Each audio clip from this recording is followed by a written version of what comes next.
Hello everyone. आज से आप सभी के लिए सीईटी 2024 के लिए साइंस की क्लास लेके आ रहा हूँ। और सीईटी 2024 को आधार मानकर सिर्फ सीईटी 2024 के सिलेबस के अकॉर्डिंग आपको साइंस के अंदर बेहतर तैयारी कराऊंगा। आप सभी को सीईटी 2024 का सिलेबस तो पता ही होगा। पिछली बार सीईटी में सबसे ज़्यादा क्वेश्चन जीके से पूछे गए थे और फिर साइंस के अंदर। तो मतलब अगर आपकी साइंस की तैयारी अच्छी हो जाएगी तो आप सीईटी में 40% तक आराम से पहुंच जाओगे और फिर आगामी भर्तियों में विज्ञान के अंदर आप सभी अच्छे नंबर भी ला पाओगे। ये सीरीज का पार्ट 1 है। ऐसे में सीरीज और लाते रहूँगा। क्लास ये फर्स्ट है। टॉपिक हमारा न्यूट्रिशन यानी कि पोषण रहने वाला है। और पूरी क्लास में पहले 5 मिनट मैं आपको चैप्टर की समरी कराऊंगा कि पूरी क्लास में हम किस बारे में बात करने वाले हैं, किस बारे में पढ़ने वाले हैं। और फिर हम detail wise basic to advance चलेंगे और लास्ट के 5 मिनट हम प्रीवियस ईयर क्वेश्चन करेंगे। इस तरीके से हमारी सारी क्लास चलेगी। तो चलिए शुरू करते हैं। जय श्री राम। चैनल को सब्सक्राइब नहीं किया तो कर लेना। ये वीडियो यूट्यूब पर डेली आएगी। चलिए सबसे पहले हम समरी कर लेते हैं कि किस बारे में हम पढ़ने वाले हैं आज। देखिए, बायोलॉजी का मतलब होता है विज्ञान यानी कि जंतु विज्ञान एक तरीके से। तो उसके अंदर हम सबसे पहले पढ़ने वाले हैं मानव पोषण। पोषण के बारे में पढ़ेंगे हम। और पोषण के बारे में पढ़ते पढ़ते हम इसके अंदर जानेंगे कि पोषण कितने तरह के होते हैं और हम इसके अंदर क्या क्या पढ़ेंगे। तो देखो, पोषण जो होता है वो एक होता है ज़्यादा मात्रा में यानी कि ज़्यादा अमाउंट में, और एक होता है कम अमाउंट के अंदर। तो जो ज़्यादा अमाउंट में होता है उसको हम 3 कैटेगरी में बांटते हैं। सबसे पहले कार्बोहाइड्रेट, या फिर मैं शॉर्ट में लिख रहा हूँ, फिर आपको आगे डिटेल में बता दूंगा। सबसे पहले कार्बोहाइड्रेट, फिर प्रोटीन और फिर फैट जिसे आप वसा भी बोलते हो। कम अमाउंट में बात करूँ तो कम अमाउंट में अपने शरीर के अंदर विटामिन्स होते हैं और खनिज तत्व होते हैं जिसको क्या बोलते हैं, मिनरल्स। तो इस तरीके से पोषण डिवाइड हो चुका है ज़्यादा मात्रा में और कम मात्रा में। पहले अपन ये समझ लेते हैं कि पोषण होता क्या है। तो देखिए, पोषण जो होता है हमारे शरीर को काम करने के लिए, कार्य करने के लिए पोषण की जरूरत होती है। हमारे शरीर के अंदर कई कई चीज़ें हैं जैसे कि श्वसन, उत्सर्जन, प्रजनन, पाचन, सब चीज़। तो इनके लिए हमको शरीर के अंदर ऊर्जा चाहिए होती है। ये ऊर्जा कहाँ से आएगी? ये हम खाना खाएंगे जिसके अंदर ग्लूकोज, प्रोटीन, फैट, कार्बोहाइड्रेट होते हैं, तो उनसे अपन को ऊर्जा मिलती है। तो पोषण के अंदर ये कार्बोहाइड्रेट, प्रोटीन, फैट, खनिज, विटामिन होते हैं। अब इन पोषण को भी 2 भागों में बांटा गया है। कैसे? एक होते हैं स्वयंपोषी जो अपना खाना खुद बनाते हैं, स्वयंपोषी, और एक होता है परपोषी जो खाना दूसरों पर डिपेंड रहते हैं। जैसे कि स्वयंपोषी का उदाहरण आपको सबको पता होगा, जैसे कि पादप हुआ या फिर पेड़ पौधे हुए, और परपोषी जैसे कि जो हम जंतु होते हैं वो। तो चलिए स्टार्ट करते हैं। न्यूट्रिशन यानी कि पोषण। पोषण क्या होता है? ये एक जटिल प्रक्रिया है जिसमें भोजन को ग्रहण, पाचन तथा पचे हुए पदार्थों को रक्त में शामिल करने की क्रिया की जाती है। सबसे पहले इंसान खाना खाता है, ग्रहण करता है, फिर उसका पाचन होता है भोजन का। और जो भोजन का जो पाचन होता है, जो पचे हुए एंजाइम्स होते हैं वो काय में मिलते हैं, रक्त के अंदर घुल जाते हैं, खून के अंदर शामिल हो जाते हैं, और फिर वो खून अपनी पूरी बॉडी के अंदर सर्कुलेट हो जाता है। तो इस तरह से हमारा ये पोषण पूरा क्रिया चलती रहती है।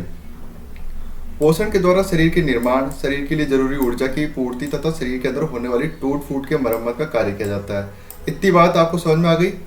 चलिए स्टार्ट करते हैं। अब पोषण 2 प्रकार का होता है। 2 प्रकार का कैसे होता है? एक होता है स्वयंपोषण और एक होता है परपोषण। चलिए इनके बारे में पता लगा लेते हैं क्या क्या हो जाता है। स्वयंपोषण जो होता है ऐसा पोषण जिसके अंदर जीव अपना भोजन स्वयं बनाते हैं।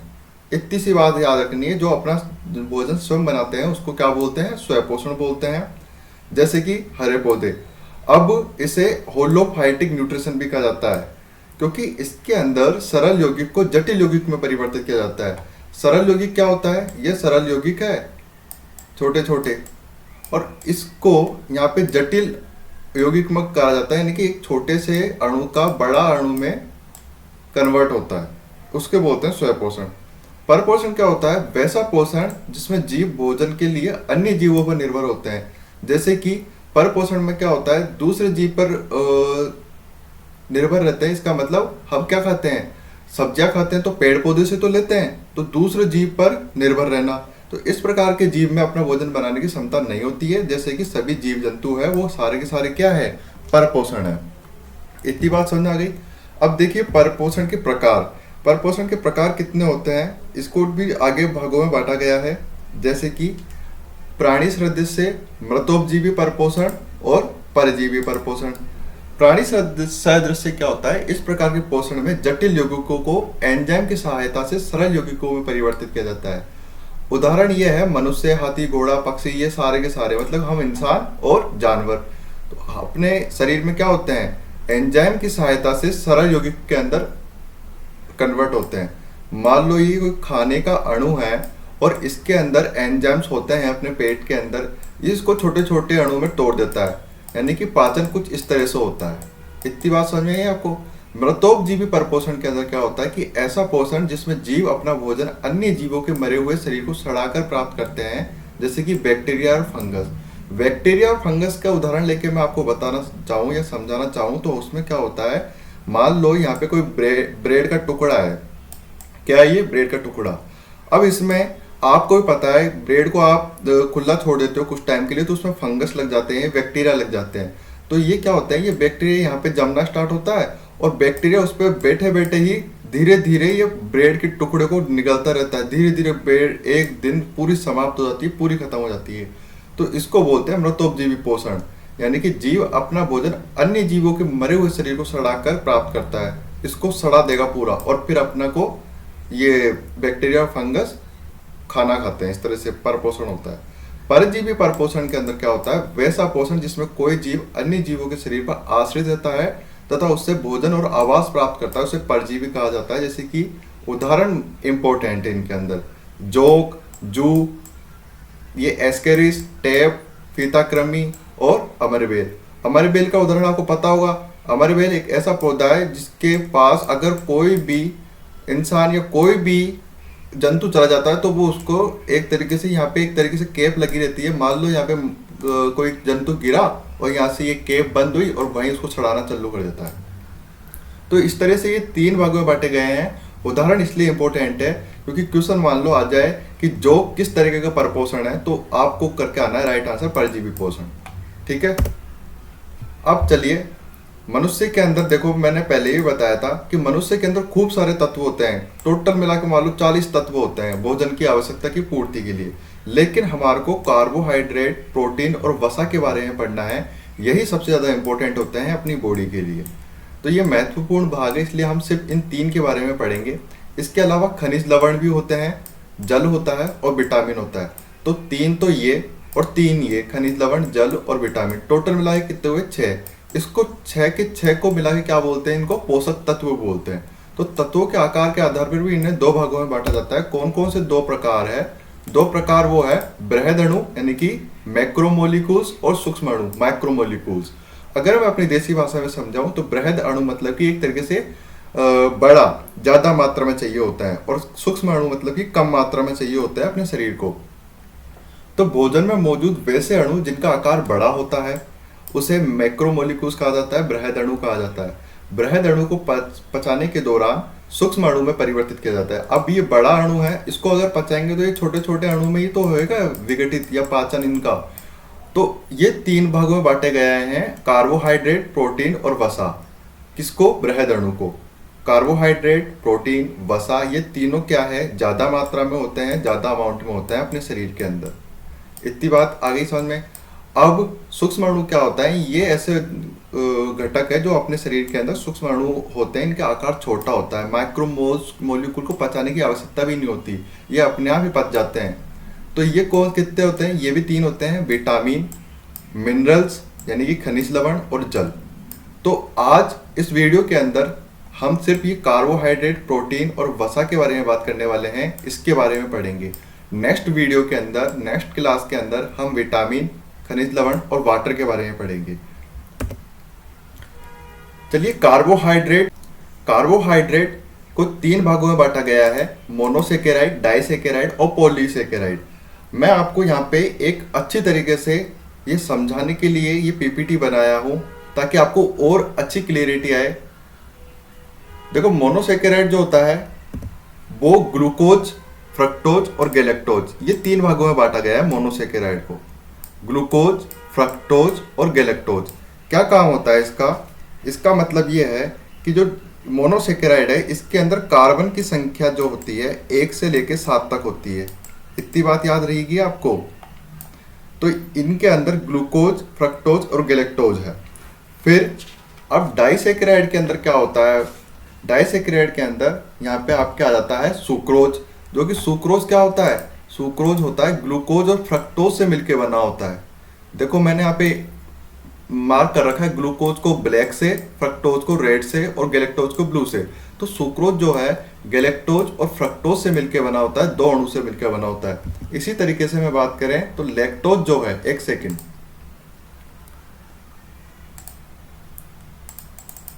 लैक्टोज जो है वो आपके यहाँ पे ग्लूकोज और गैलेक्टोज से मिलके बना होता है।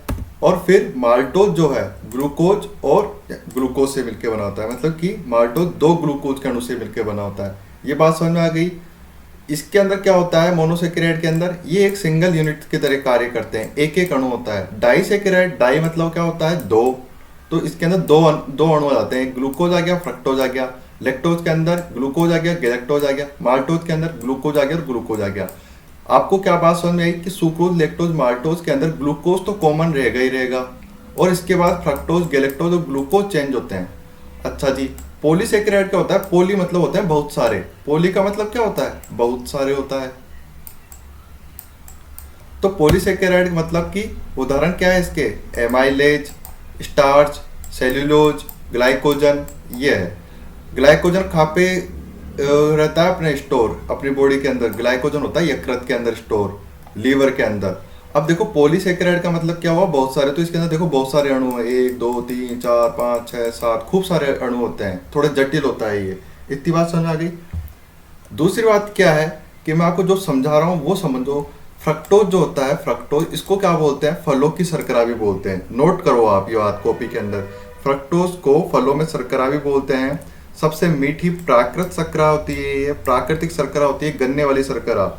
इसके सोर्स क्या है? इसके सोर्स है गन्ना। क्या है? गन्ना है। और क्या है? गन्ना है, जूस है, फल हुए, ये सारे के सारे फ्रक्टोज में पाए जाते हैं। ग्लूकोज क्या है? ग्लूकोज आपने सुना है लेकिन आपको पता ही नहीं होता ग्लूकोज काम क्या करती है, कहाँ से क्या रहती है। इसको बोलते हैं रुधिर वाली शर्करा, यानी कि खून में पाई जाती है। मानव के शरीर का ऊर्जा उत्पादक अणु है। और ग्लूकोज का फॉर्मूला क्या होता है? C6H12O6।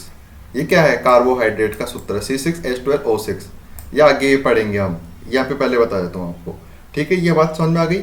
अब देखो, इसके बाद मैं बताना चाहता हूँ कार्बोहाइड्रेट के बारे में। कार्बोहाइड्रेट क्या होता है? बेसिकली कार्बोहाइड्रेट ये भोजन का सबसे बड़ा भाग होता है। अगर आप कोई सा भी भोजन खा रहे हो, मान लो रोटी खा रहे हो, अनाज खा रहे हो, चावल खा रहे हो, गेहूं खा रहे हो, वो कार्बोहाइड्रेट होता है उनके अंदर सबसे ज़्यादा। इसके अंदर कार्बोहाइड्रेट के अंदर कार्बन पाया जाता है, हाइड्रोजन पाया जाता है और ऑक्सीजन पाया जाता है। किस अनुपात में पाया जाता है? 1:2:1 में पाया जाता है। यानी कि कार्बन के 1 मोलिक्यूल, हाइड्रोजन का 2 मोलिक्यूल और ऑक्सीजन के 1 मोलिक्यूल 1:2:1 से बना यौगिक है। इसका सामान्य सूत्र CH2ON है। अब ये CH2ON कहाँ से आया? मैंने पहले भी बताया था पिछली स्लाइड पे, C6H12O6 होता है। तो देखो, इसको हम 6 12 6, इसको अगर हम डिवाइड करेंगे तो क्या आ जाएगा? 1:2:1 आ जाएगा कि नहीं आ जाएगा C6H12O6 को? तो यानी कि कार्बन के 6 अणु, H के, हाइड्रोजन के 12 और ऑक्सीजन के 6, तो यहीं से आया है। अगर मान लो C6 यहाँ पे 6 करूँ तो यहाँ पे 6 से 2 से इंटू करना पड़ेगा, तो 6 दूनी 12। फिर यहाँ पे भी मैं 6 से इंटू कर रहा हूँ, ये लो। तो यहाँ पे n क्या है? n यहाँ पे 6 है, n=6। इतनी बात समझ आ गई। संरचना के आधार पर कार्बोहाइड्रेट के 2 प्रकार होते हैं। कौन कौन से 2 प्रकार होते हैं? एक होता है सिंपल कार्बोहाइड्रेट और एक कॉम्प्लेक्स कार्बोहाइड्रेट। इसके बारे में पढ़ लो। वैसा कार्बोहाइड्रेट जिसके अंदर शर्करा सैकेराइड के एक ही अणु पाए जाते हैं, सिर्फ एक अणु, उसे सिंपल कार्बोहाइड्रेट बोलते हैं। यानी कि सिंपल कार्बोहाइड्रेट के अंदर एक अणु पाया जाएगा, एक ही अणु के कारण इसे मोनोसेकेराइड बोलते हैं। अपन पहले ही बात कर चुके हैं मोनोसेकेराइड, डाइसेकेराइड और पॉलीसेकेराइड की। इधर बात कर लिए, इधर अच्छे से समझा दिया मैंने। अब मैं आपको यहाँ पे आपको थ्योरी पढ़ा रहा हूँ ताकि आपको अच्छे से क्लियरिटी आ जाए, आप ढंग से नोट कर पाए अपनी कॉपी में। मोनोसेकेराइड क्या होता है, इसे पचाने की आवश्यकता नहीं होती, ये जल के अंदर घुलनशील हो जाते हैं। इसे ग्रहण करने पर शरीर को शीघ्र ही ऊर्जा प्राप्त हो जाती है। जैसे आप इसको ग्रहण करोगे शरीर को ऊर्जा मिल जाती है हैंड टू हैंड। तो कौन कौन से हैं? ग्लूकोज, आपको ही पता होगा। डॉक्टर कभी कमजोरी आ जाती है तो डॉक्टर क्या करता है, ग्लूकोज चढ़ाता है। फ्रक्टोज, गैलेक्टोज, ये तीन ऐसे क्या चीज़ है, ये मोनोसेकेराइड है। इसकी विशेषता यही है कि इसको शरीर के अंदर जैसे अपन ग्रहण करते हैं शीघ्र ही ऊर्जा प्राप्त हो जाती है। कॉम्प्लेक्स कार्बोहाइड्रेट क्या होता है, वैसा कार्बोहाइड्रेट जिसके अंदर मोनोसेकेराइड से अधिक अणु पाए जाते हैं।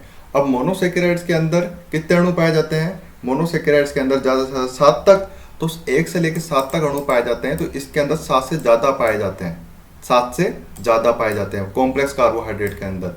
और ये 2 प्रकार का होता है। आगे जाके इनके टाइप्स आते रहते हैं, डाइसेकेराइड और पॉलीसेकेराइड्स।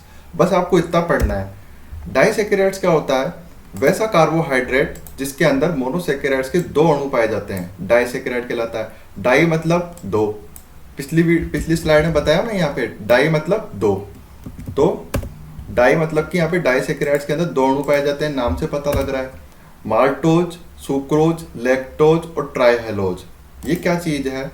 माल्टोज, इसके निर्माण ग्लूकोज के 2 अणु द्वारा होता है। सुक्रोज का ग्लूकोज और फ्रक्टोज के कारण, और लैक्टोज का निर्माण ग्लूकोज और गैलेक्टोज के कारण। ट्राइहेलोज क्या है, ये कीटों के रक्त में पाया जाता है। जो इंसेक्ट्स होते हैं, कीड़े मकोड़े, उनके रक्त के अंदर पाया जाता है ट्राइहेलोज। इसका निर्माण ग्लूकोज के 2 अणु से मिलकर बना होता है। अगर आपको ये पता लग ही नहीं रहा ये माल्टोज, सुक्रोज और लैक्टोज क्या है, तो देखो मैंने यहाँ पे अच्छे से समझाया है। इसके अंदर कहाँ पर है, माल्टोज, लैक्टोज, सुक्रोज, वही बात है। सुक्रोज ग्लूकोज और फ्रक्टोज से मिलकर बना होता है, लैक्टोज ग्लूकोज और गैलेक्टोज से मिलकर बना होता है, माल्टोज ग्लूकोज और ग्लूकोज से मिलकर बना होता है। यही चीज तो है इसके अंदर, समझ में आ गया आपको। माल्टोज ग्लूकोज के 2 अणु से, सुक्रोज का निर्माण ग्लूकोज प्लस फ्रक्टोज से, और लैक्टोज का निर्माण ग्लूकोज और गैलेक्टोज से। अगर मैं आपको ये सिर्फ थ्योरी पढ़ाता तो आप भी एक टाइम में बोर हो जाते और आपको कुछ समझ में भी नहीं आता। इसलिए मैं आपके लिए एक डायग्राम के अकॉर्डिंग पढ़ाता हूँ आपको। चलिए, पॉलीसेकेराइड क्या होता है। पॉलीसेकेराइड के अंदर पॉली मतलब कि 2 से ज़्यादा, 2 से अधिक अणु होते हैं। इसके अंदर जल में अघुलनशील होती है, पॉलीसेकेराइड नहीं घुलती है। जैसे कि स्टार्च, ग्लाइकोजन, काइटिन और सेल्यूलोज। अच्छा जी, ये काइटिन क्या है, काइटिन कार्बोहाइड्रेट है, कार्बोहाइड्रेट है, कंफ्यूज नहीं होना है। काइटिन कार्बोहाइड्रेट होती है, केरेटिन प्रोटीन होती है। काइटिन और केरेटिन में कंफ्यूज नहीं हो जाना है। काइटिन कार्बोहाइड्रेट होती है और केरेटिन क्या होती है, प्रोटीन होती है। यहाँ तक बात समझ आ गई। चलिए पढ़ते हैं कार्बोहाइड्रेट के कार्य क्या होते हैं। कार्बोहाइड्रेट के कार्य है, शरीर को ऊर्जा प्रदान करता है, ग्लूकोज के रूप में ऊर्जा उत्पादन और ईंधन का काम करता है एक तरीके से। पॉलीसेकेराइड्स के रूप में कोश कला और संयोजी ऊतकों की रचना में भाग लेते हैं कार्बोहाइड्रेट। स्टार्च के रूप में संचित ईंधन का काम करते हैं। संचित ईंधन क्या होता है, आप फास्ट करते हो, व्रत करते हो, 1-1, 2-2 दिन तक भूखे रह सकते हो, फिर भी हमारे शरीर के अंदर काम चलता रहता है ना दोस्तों। खून का निर्माण होता रहता है, दिल की धड़कनें चलती रहती है। वो किस कारण से चलती है, कार्बोहाइड्रेट के कारण चलती है। तो उसे बोलते हैं संचित ईंधन। वसा में बदलकर संचित भोजन का काम करता है कौन, कार्बोहाइड्रेट। आरएनए और डीएनए के घटक होते हैं कार्बोहाइड्रेट। सेलुलोज के रूप में पादपों की कोशिका भित्ति बनती है। सेलुलोज क्या है, यहाँ पे कोशिका भित्ति क्या है, पादप जो होते हैं, पेड़ पौधे जो होते हैं, वो पेड़ पौधे क्या होते हैं, वो सूरज, गर्मी, सर्दी सब में रहते हैं। अपन इंसान तो फिर भी घर में रहता है, और घर में रहने के कारण अपन को ज़्यादा कोई ज़रूरत नहीं पड़ती। लेकिन इसके अंदर जो स्किन होती है, पेड़ पौधों की जो त्वचा होती है, रंध्र होते हैं, उसके अंदर सेलुलोज के अंदर कोशिका भित्ति होती है। उनकी जो परत होती है वो कोशिका भित्ति बोलते हैं। तो कोशिका भित्ति काय की बनी होती है, सेलुलोज की बनी होती है। काय में बनी होती है, पेड़ पौधों में बनी होती है। समझ में आ गई बात को। भारतीय भोजन में शर्कराओं एवं अन्य कार्बोहाइड्रेट्स की मात्रा कितनी होती है, 65% तक होती है। मधुमेह के रोगी भोजन में मिठास के लिए सैकरीन नोट करना अच्छे से, सैकरीन का उपयोग करते हैं। सैकरीन क्या है? एक आर्टिफिशियल शुगर है, कृत्रिम शर्करा है। ये कृत्रिम शर्करा से कहीं अधिक मीठा पदार्थ होता है, परंतु तो डायबिटीज के रोगी जो होते हैं उनको चीनी नहीं खा सकते, शर्करा नहीं खा सकते, तो क्या चाहिए उनको? फिर सैकरीन चाहिए। अच्छा जी, सबसे इम्पोर्टेंट स्टार मार्क करके लिखना, 1 ग्राम कार्बोहाइड्रेट के अंदर कितनी कैलोरी होती है? 4.2 कैलोरी होती है। 1 ग्राम कार्बोहाइड्रेट के अंदर कितनी कैलोरी होती है? 4.2 कैलोरी। प्रोटीन के बारे में पढ़ते हैं। कार्बोहाइड्रेट के बारे में पढ़ लिया आपने, अब प्रोटीन के बारे में। प्रोटीन की खोज सर्वप्रथम बर्जीलियस ने करी थी। बाहर में सजीव कोशिका का लगभग 14% होता है अपने शरीर के अंदर, और कोशिका का लगभग 50% भाग क्या होता है? प्रोटीन्स होता है। जो कोशिका है अपने अंदर, जितनी भी सूखी कोशिका उसके अंदर 50% प्रोटीन होते हैं। प्रत्येक जीन के अंदर एक विशेष प्रकार की प्रोटीन की रूपरेखा होती है, इसीलिए कोशिकाओं में इतने विभिन्न प्रकार की प्रोटीन्स के अणु पाए जाते हैं। अच्छा जी, प्रोटीन क्या होता है? प्रोटीन जो होता है वो एक सरल अमीनो एसिड के अंदर टूटते हैं, यानी कि अमीनो अम्लों के यौगिक होते हैं, अमीनो एसिड से मिलके बनते हैं प्रोटीन्स। अब जब प्रोटीन को आप तोड़ोगे, शरीर प्रोटीन को तोड़ता है तो अमीनो एसिड में तोड़ता है। अमीनो एसिड शॉर्ट में लिख रहा हूँ ए। तो इनकी इकाइयाँ क्या होती है? अमीनो एसिड होती है। अमीनो अम्ल इनकी संयोजक इकाइयाँ होती है। याद रहेगा आपको? चलिए फिर से एक बार अपन डायग्राम लेके आ गए हैं ताकि आपके दिमाग में बैठ जाए। क्लास लेते लेते आपको आधी चीज तो याद हो जाए, फिर आपको एक बार दो बार रिवीजन तो करना ही पड़ेगा आपको। एमिनो एसिड है ये पेप्टाइड है, और ये प्रोटीन है। क्या क्या है ये? देखो, एमिनो अम्ल जो होता है वो कुछ इस तरीके से टूटा हुआ होता है, ठीक है, टूटा हुआ है ये एमिनो अम्ल। अब ये एमिनो अम्ल जाके पहले तो बॉन्ड से बंधेगा। ये देखो, इनके बीच बॉन्ड बंध गए। क्या है ये बॉन्ड? पेप्टाइड है। इसको क्या बोलेंगे आप? पेप्टाइड बोलेंगे। फिर आगे जाके ये प्रोटीन का निर्माण करेगा। ये सब एक दूसरे से मिल जाएंगे इस तरह से, सब के सब जटिल हो जाएगा एक तरीके से। देखो ये सब मिल गए एकदम, इसे बोलते हैं प्रोटीन। ये जो एमिनो एसिड होते हैं इनके बीच एक बॉन्ड पाया जाता है। देखो ये बॉन्ड यहाँ पे बन गया है, लेकिन मैं इधर बना के बता रहा हूँ। ये बॉन्ड क्या होता है? एमिनो एसिड के अंदर होता है, और ये बॉन्ड का नाम क्या होता है? ये बॉन्ड का नाम होता है पेप्टाइड बॉन्ड। पेप्टाइड बॉन्ड से बंधे होते हैं। क्वेश्चन आ जाए आपके एग्जाम में कि एमिनो एसिड के अंदर कौन से बॉन्ड होते हैं, तो पेप्टाइड बॉन्ड होते हैं। पेप्टाइड बॉन्ड से बंधे हुए होते हैं। बात समझ आ गई? अच्छा जी, प्रोटीन को और क्या बोलते हैं? प्रोटीन जो है एनर्जी मोलिक्यूल है, पेशियों का निर्माण करता है, अंगों का और निर्माण करता है, उत्तक का निर्माण करता है, और घावों को भरने के लिए सहायक है प्रोटीन। ये जितनी भी बात मैंने बोली ये आप नोट करो अभी अभी। बिल्डिंग ब्लॉक ऑफ लाइफ है ये, ठीक है। चलिए अब अपन थ्योरी पढ़ लेते हैं। प्रोटीन एक नाइट्रोजन यौगिक है। क्या है? नाइट्रोजन यौगिक। जो नाइट्रोजन जो है वो प्रोटीन के अंदर होता ही होता है। भोजन के अंदर प्रोटीन पचने के उपरांत एमिनो एसिड में परिवर्तित हो जाते हैं। एमिनो एसिड के अंदर परिवर्तित हो जाएगा प्रोटीन पचने के बाद। शरीर के लिए आवश्यक प्रोटीन का निर्माण कहाँ से मिलेगा? एमिनो एसिड के द्वारा ही होता है, क्योंकि एमिनो एसिड से ही क्या बनता है? प्रोटीन बनता है। शरीर के लिए आवश्यक सभी प्रोटीन का निर्माण कुल मिलाकर 20 एमिनो एसिड के द्वारा होता है, यानी कि 20 एमिनो एसिड मिलके क्या बनाते हैं? एक बनाते हैं प्रोटीन। 20 एमिनो एसिड मिलके एक प्रोटीन का निर्माण होता है, एक प्रोटीन का। यहां तक बात समझ आ गई? ये नोट करो। चलो प्रोटीन के कार्य पढ़ लेते हैं। प्रोटीन के कार्य क्या होते हैं? शरीर का निर्माण करता है, बता दिया मैंने आपको। एनर्जी मोलिक्यूल होता है, पेशियों का निर्माण होता है, बिल्डिंग ब्लॉक ऑफ लाइफ कहा जाता है, घावों को बढ़ने के लिए सहायक होता है, ऊर्जा की आपूर्ति करना, ये इसका प्रमुख कार्य है, ऊर्जा की आपूर्ति करना। प्रोटीन की कमी से क्या रोग हो जाते हैं? प्रोटीन की कमी से क्वाशियोरकर रोग हो जाता है। क्वाशियोरकर रोग क्या होता है? शरीर का जो माथा है, सिर होता है, वो फूल जाता है। और क्या हो जाता है? और मेरास्मस नामक रोग हो जाता है, मेरास्मस नामक रोग। अब देखो, आपको भी पता होगा, आप भी कहीं ना कहीं साइंस पढ़े ही होंगे। प्रोटीन की कमी से सब बताते हैं क्या रोग होता है, लेकिन पिछली बार एक भर्ती के अंदर ये आ गया था कि अगर हम ज़्यादा प्रोटीन खा लेते हैं तो क्या नुकसान हो जाता है। क्या है ना, लोग जिम जाते हैं और प्रोटीन पाउडर इतना ले लेते हैं तो उनको पता ही नहीं होता नुकसान क्या होता है। तो प्रोटीन की कमी से आपको पता लग गया, क्वाशियोरकर रोग होता है और मेरास्मस रोग होता है। क्वाशियोरकर और मेरास्मस। लेकिन प्रोटीन की अधिकता से क्या होता है, यानी कि प्रोटीन अगर ज़्यादा ले लिए तो क्या होगा? सुनना अच्छे से और समझना। अगर प्रोटीन अधिक मात्रा में होगा तो लीवर यानी कि यकृत प्रोटीन को तोड़ता है, और अमोनिया में बदल देता है। अमोनिया में बदलने का मतलब ये है कि आपको NH3 बढ़ा देगा आपके शरीर में। तो प्रोटीन तोड़ता है यकृत और NH3 बना देता है, अमोनिया के अंदर बदल देता है। यही अमोनिया NH3 यूरिया के अंदर जाता है, यूरिया के अंदर घुल जाता है, मूत्र के अंदर घुल जाता है, और ये यूरिया खून के अंदर भी घुलेगा। फिर खून फिल्टर साफ होने के लिए कहाँ जाएगा? किडनी के पास जाएगा। किडनी में होता है NH3 अमोनिया क्या होता है? हार्मफुल होता है, हानिकारक होता है। अगर किडनी के अंदर अमोनिया चला गया तो किडनी को फिर ये धीरे धीरे डैमेज करने का काम करता है। यही इसका रोग हो जाते हैं। क्या क्या समझाया मैंने कि अगर प्रोटीन ज़्यादा मात्रा में ले लेंगे तो किडनी खराब हो जाएगी। बात समझ में आ गई? 1 ग्राम प्रोटीन द्वारा शरीर को 4.2 कैलोरी ऊर्जा प्राप्त होती है। इससे पहले हम किसका पढ़े थे? कार्बोहाइड्रेट का। उसके अंदर भी 4 कैलोरी मिल रही थी, और 1 ग्राम प्रोटीन के अंदर भी आपको 4 कैलोरी मिलेगी। यहाँ तक बात समझ आ गई? चलिए फैट के बारे में पढ़ते हैं। फैट क्या चीज़ होती है? वसा, लिपिड, इसको लिपिड भी बोलते हैं और फैट भी बोलते हैं। हिंदी के अंदर इसको वसा बोलते हैं। लिपिड शब्द का प्रयोग सर्वप्रथम ब्लोर नामक वैज्ञानिक ने किया था। भोजन के अंदर मौजूद वसा पाचन के उपरांत फैटी एसिड में बदल जाते हैं और ग्लिसरॉल में टूट जाते हैं। बात समझ में आई?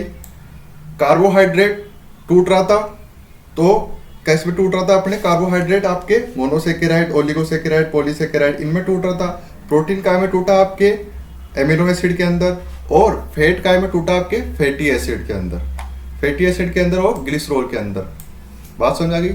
जो कोशिकाओं के द्वारा पुनः व्यवस्थित होकर शरीर के लिए क्या करते हैं? जरूरी फैट का निर्माण करते हैं। फैट शरीर के महत्वपूर्ण अंगों की सुरक्षा प्रदान करते हैं। इसके द्वारा कोशिका द्रव्य, कोशिका झिल्ली, केंद्रक द्रव्य, केंद्रक झिल्ली आदि का निर्माण होता है। किस किस का? कोशिका द्रव्य का, कोशिका झिल्ली का, और केंद्रक का, और केंद्रक झिल्ली का। अपने शरीर के अंदर कोशिका द्रव्य भी होते हैं, कोशिका झिल्ली होती है, केंद्रक द्रव्य होते हैं और केंद्रक झिल्ली होती है। इनका निर्माण क्या कैसे होता है? वसा से होता है। क्यों होता है? अगर कोई पूछ ले तो देखो, जो कोशिका होती है, ये कोई कोशिका है, मान लो सेल है, और इसके अंदर पानी ना जा पाए, कोई पानी ना जा पाए कोशिका के अंदर, क्योंकि पानी चला गया तो कोशिका फूल जाएगी। तो पानी ना जा पाए इसलिए क्या होता है? ये वसा से बना होता है। ये चारों ओर जो जितनी भी परत होती है वो वसा से मिलके बनी होती है, इसलिए मिलके बनी होती है। अब याद रहेगा आपको, अच्छे से रटना नहीं है, समझना है। फैट के बारे में पढ़े तो फैट जो है 1 ग्राम वसा 9.2 कैलोरी देता है। 1 ग्राम वसा 9.2 कैलोरी। इससे पहले हम क्या पढ़े? कार्बोहाइड्रेट पढ़े, प्रोटीन पढ़े। दोनों की दोनों 4 कैलोरी दे रहे थे 1 ग्राम के अंदर, 4 कैलोरी। और वसा जो है 1 ग्राम वसा के अंदर 9.2 कैलोरी आती है, सबसे ज्यादा वसा के अंदर आती है। आमतौर पर एक वयस्क को प्रतिदिन 44 से 77 ग्राम वसा की आवश्यकता होती है। चलिए थ्योरी पढ़ें तो फैट के अंदर उष्मा का निर्माण होता है फैट से, जिससे शरीर का तापमान नियंत्रित होता है। अगर ज़्यादा फैट ले लेते हैं मोटापा बढ़ जाता है, और उसका फिर टेम्परेचर भी हमेशा हाई रहता है। इसके द्वारा एडिपोज टिश्यू का निर्माण होता है। इंपॉर्टेंट मार्क करो, एडिपोज टिश्यू का निर्माण किसके द्वारा होता है? वसा के द्वारा होता है। वसा कुछ विटामिन के लिए सॉल्वेंट का कार्य करती है, जैसे कि विटामिन ए हुआ, विटामिन डी हुआ, विटामिन ई हुआ और विटामिन के हुआ। विटामिन के बारे में आपको नेक्स्ट क्लास में जानकारी मिल जाएगी, नेक्स्ट क्लास में बता दूंगा और अच्छे से समझ में आ जाएगा। वसा के लिए ऊर्जा का मान सबसे अधिक होता है, जो कि मैंने बता दिया आपको। और 1 ग्राम वसा में 9.2 कैलोरी होती है। 1 ग्राम वसा में कितनी कैलोरी होती है? 9.2 कैलोरी होती है, जो सबसे ज़्यादा होती है वसा के अंदर। लेकिन हम वसा नहीं खा सकते, ज़्यादा वसा खाएंगे तो मोटापा बढ़ जाएगा, इसलिए हमको सबसे ज़्यादा क्या खाना चाहिए? कार्बोहाइड्रेट खाना चाहिए। ये कुछ फैट जो है वो 2 भागों में बट जाते हैं, संतृप्त और असंतृप्त। संतृप्त के अंदर क्या होता है? इनमें एक ही बंध होता है, यानी कि संतृप्त फैट, संतृप्त वसा के अंदर कार्बन कार्बन के बीच एकल बंध होता है, और असंतृप्त वसा के अंदर कार्बन कार्बन के बीच डबल बॉन्ड या फिर ट्रिपल बॉन्ड भी होता है। ठीक है, ये याद रखोगे आप? ठीक है जी। उन्हें प्रतिदिन कुल कैलोरी का 10% से अधिक उपभोग नहीं करना चाहिए, किसके अंदर? संतृप्त फैट के अंदर। और इसके अंदर 30% से अधिक उपभोग नहीं करना चाहिए, यानी कि आप 10% से ज़्यादा नहीं खा सकते इसको, और असंतृप्त वसा को 30% तक ही खा सकते हो। संतृप्त वसा के अत्यधिक सेवन से हृदय रोग हो जाएगा। क्यों हो जाएगा? आगे वाली स्लाइड में बताऊंगा मैं आपको। और असंतृप्त वसा अच्छी होती है, लेकिन अत्यधिक सेवन करेंगे तो कोलेस्ट्रॉल बढ़ जाएगा, लेकिन इसको ये अच्छी होती है, संतृप्त से अच्छी होती है। देखो ये क्या है, ये तो है संतृप्त और इधर है असंतृप्त। मैं एक बार फिर लिख देता हूँ हिंदी के अंदर शॉर्ट में। ये तो होती है संतृप्त और ये है असंतृप्त। ठीक है, इनका गलनांक उच्च होता है और इनका गलनांक कम होता है। ये इनको चाहे कितने भी हीट दे दो, इनका गलनांक क्या होता है, उच्च होता है। वे कम घनत्व वाले लिपोप्रोटीन एलडीएल को बढ़ाते हैं, जिसे खराब कोलेस्ट्रॉल कहा जाता है। यानी कि संतृप्त से खराब कोलेस्ट्रॉल हो जाता है और असंतृप्त फैट से एचडीएल को बढ़ाते तो हैं लिपोप्रोटीन, आमतौर पर अच्छे कोलेस्ट्रॉल को बढ़ाते हैं। तो ये अपने लिए फायदेमंद है। उदाहरण क्या है, दूध, मक्खन, पनीर, मार्जरीन, नारियल तेल, वनस्पति तेल, मांस, मूंगफली, तले हुए खाद्य पदार्थ, ये सारे के सारे संतृप्त में आते हैं, सैचुरेटेड फैट के अंदर आते हैं। अनसैचुरेटेड फैट के अंदर अखरोट, एवाकाडो, सूरजमुखी तेल, सोयाबीन तेल, मछली का तेल, कैनाल तेल और लाल मांस। ये लाल मांस नहीं आएगा यहाँ पे, गलत है ये लाल मांस। ठीक है, ये बात समझ में आ गई। अब कमरे के तापमान ठोस अवस्था में पाए जाते हैं, ये बात समझ में आ गया होगा आपको। जैसे पनीर है, कमरे के तापमान ठोस रहेगी। वनस्पति तेल, मांस, मूंगफली, ये सारे के सारे ठोस होते हैं और ये कमरे के तापमान में तरल अवस्था में पाए जाते हैं। क्या, अखरोट हुआ, एवाकाडो हुआ। लेकिन इनके अंदर भी अपवाद है। अपवाद क्या है, जैसे कि ये नारियल तेल। नारियल तेल क्या है, ये जमेगा नहीं है, ये रहेगा हमेशा लिक्विड ही। सर्दियों में जरूर जम जाएगा ये। लेकिन मछली का तेल, इसके अंदर क्या बोल रहे हैं, ये तरल अवस्था में रहते हैं। मछली का तेल भी कभी नहीं जमता। समझ आ रही है आपको बात। ये जल्दी खराब नहीं होते। कौन से, संतृप्त, और ये जल्दी खराब हो जाएंगे। इतना ही अंतर है इनके अंदर। बात समझ में आ गई। चलिए, आज का सेशन कैसा लगा ये कमेंट में जरूर बताओगे। आप यहाँ तक पहुंचे हो तो ईमानदारी से कमेंट करना है आपको। अब आप क्वेश्चन करके बताओ, देखो आप कहाँ तक पहुंचे, अच्छे से कितना पढ़े। निम्नलिखित में से शरीर में कार्बोहाइड्रेट का मुख्य उद्देश्य क्या है, बताइए आप। निम्नलिखित में से शरीर में से कार्बोहाइड्रेट का मुख्य उद्देश्य क्या है। ऑप्शन पढ़िए, करने की कोशिश करिए। मैं आपको सारी बातें बताया हूँ आज। कार्बोहाइड्रेट, प्रोटीन, वसा, सबके बारे में पढ़े हैं। उनके टाइप्स के बारे में पढ़े हैं। मोनोसेकेराइड, डाइसेकेराइड, ओलिगोसेकेराइड, सारे सबके बारे में बताया हूँ। किस किस के अंदर डबल बॉन्ड होता है, किसके अंदर ट्रिपल बॉन्ड होता है। तो इसका जो राइट आंसर हो जाएगा, ये हो जाएगा, वे सभी के लिए ऊर्जा का मुख्य स्रोत है। ऊर्जा का मुख्य स्रोत होता है। देखो ऑप्शन पहला क्या कह रहा है, कोशिकाओं की मरम्मत के लिए नहीं। कोशिकाओं की मरम्मत प्रोटीन से की जाती है। शरीर के भीतर हार्मोन को विनियमित करने के लिए नहीं, हार्मोन का तो कोई जिक्र ही नहीं है। ये बताइए, खालिस्तान कोई भी खाद्य घटक या एक ही सामान्य रचना के खाद्य घटकों का समूह है जो पशु जीवन के समर्थन में सहायता करता है। क्या है उसका मतलब, कोई भी खाद्य घटक जो है या एक ही सामान्य रचना के खाद्य घटकों का समूह है। समूह, खाद्य घटकों का समूह। थोड़ी बात समझ में आई आपको, जो पशु जीवन के समर्थन में सहायता करता है। क्या एंजाइम है, एंजाइम के बारे में तो नहीं पढ़ा है आज मैंने। खनिज पदार्थ नहीं, समूह बोल रहा है वो, ग्रुप। तो खनिज पदार्थ ग्रुप में नहीं है। प्रोटीन सिंगल यूनिट है एक तरीके से, ये भी नहीं होगा। पोषक तत्व, शुरू के स्लाइड में मैंने बताया था, पोषक तत्व 6 चीजों से मिलकर बना होता है। कार्बोहाइड्रेट, प्रोटीन, फैट्स यानी कि जिसे वसा बोलते हैं, यह तो होते हैं बड़े अणु। छोटे अणु कौन कौन से, विटामिन्स और मिनरल्स और पानी, जिसका क्या बोलते हैं आप, H2O। तो ये क्या हो गए छोटे अणु। तो ये 6 ये 6 चीजों से मिलकर बना होता है पोषक तत्व। इसका राइट आंसर पोषक तत्व हो जाएगा। कौन से पोषक तत्व हमें काम करने के लिए ऊर्जा देते हैं, बताओ। इजी क्वेश्चन है। काम करने के लिए, तो काम करने के लिए क्या दे रहे हैं आप उनको, ऊर्जा दे रहे हैं। कौन दे रहा है, वसा और कार्बोहाइड्रेट। स्वयंपोषी, ये तो आपको पता लग गया होगा कि कौन सा स्वयंपोषी है। कमेंट करके सब बताओगे। अगर आप यहाँ तक वीडियो देखे हो ना, तो इसका मतलब ये है कि आप पूरी क्लास लिए हो, सीरियस स्टूडेंट हो, सीईटी पास करना चाहते हो, विज्ञान पढ़ना चाहते हो और आपको सब समझ में आ गया। इसका आंसर आप कमेंट में बताओगे। निम्नलिखित में से कौन सा पाचन तंत्र के स्वास्थ्य के लिए आवश्यक हमारे आहार का अपचनीय भाग है, जो पचेगा नहीं कभी भी।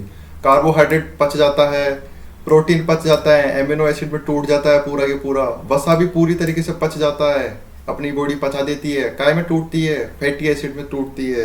वसा काय में टूटता है, पूरा के पूरा फैटी एसिड्स के अंदर टूटता है। सही कह रहे हो। तो अब बताओ, अब आप इसके अंदर रफेज हो जाएगा राइट आंसर। ये तो सारे गलत हो जाएंगे। ठीक है, रफेज क्या होता है, रुक्षांश होता है जिसको अपनी बॉडी पूरी तरीके से नहीं पचा पाती, रेशो बोलते हैं उसको, रेसे। नेक्स्ट क्वेश्चन बताओ, भोजन के प्रति इकाई द्रव्यमान से अधिक कैलोरी देता है वह भोजन कौन सा है? ओहो, भोजन के प्रति इकाई द्रव्यमान से अधिक कैलोरी, अधिक कैलोरी, अधिक कैलोरी, बताओ। वसा, राइट आंसर। वसा कितना देता है? 9 कैलोरी। 1 ग्राम, 1 ग्राम वसा के अंदर 9 कैलोरी होती है, और इसके अंदर 4 कैलोरी और इसके अंदर भी 4 कैलोरी, तो सबसे ज्यादा वसा, इसलिए राइट आंसर हो जाएगा। Thank you everyone for watching this video. अगर आपको ये चैनल या आपको ये वीडियो समझ में आई है, आपको ये वीडियो अच्छी लगती है, साइंस के अंदर आपका रुझान अच्छा है, तो आप मेरे चैनल को सब्सक्राइब कर सकते हो। मैं आपको CET 2024 के लिए साइंस अच्छे तरीके से पढ़ाऊंगा। तो अगर आप पूरी वीडियो देखे हो तो आपसे सिर्फ 2 चीज़ मांगता हूँ, एक कमेंट और एक शेयर। ईमानदारी से शेयर जरूर करोगे, लाइक शेयर कमेंट करना आपकी इच्छा है, लेकिन एक शेयर और एक सब्सक्राइब आपकी तरफ से आना चाहिए। मिलते हैं एक और नई क्लास के साथ, तब तक जय हिंद।